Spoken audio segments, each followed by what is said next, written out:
Ano yung violation ko, bossing? Teka lang, ano yung violation ko? Section 57 yan.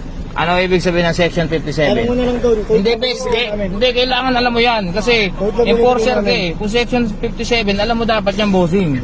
Tapos na ako mag-uwas yan. Alam mo yan. Ipasok mo sa kapalitan mo kay 160. Kasi kung ang violation ko, no right turn, tatanggapin ko yan. Pero kung hindi mo mapapaliwanag yan, hindi ko pipirmahan yan. Ano nga yun? No right turn, Oh. signal, ayun na nga. Sige, hindi ko pwedeng pirmahan yan kasi Ay mo pirmahan. RTS ko to, mag-seminar ka na nga doon.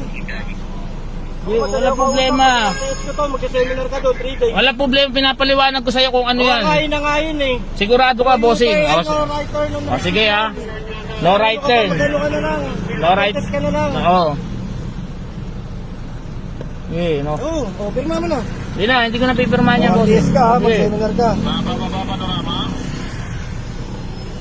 Confiscated na tong license. Oh, ba't mo ko... RTS yan. Hindi ko pwede confiscated yan, bossing. Hindi ka LTO. Pwede ko pwede confiscate yan. Hindi pwede. Dagdagan ko to. Hindi mo pwedeng... Abscombi, kaya Hindi, mo kunin. hindi mo pwedeng ano yan. Ba't mo Abscombi ko to. Doon mo to mahirap Oo. ka lalo. Wala ka lisensya. O, sige, abscombi Hindi, ka ha. hindi mo pwedeng ano yan. Oh, ang pangalan mo, bossing ha. Yan, oh. Ito na. Sige. Okay. Upload mo. May Sige. video na Oh, naman wala tayo. problema. Sabi mo confiscated yan, ha. Sige, Oo. sabi mo confiscated yung Oh, license ko. confiscated, oh.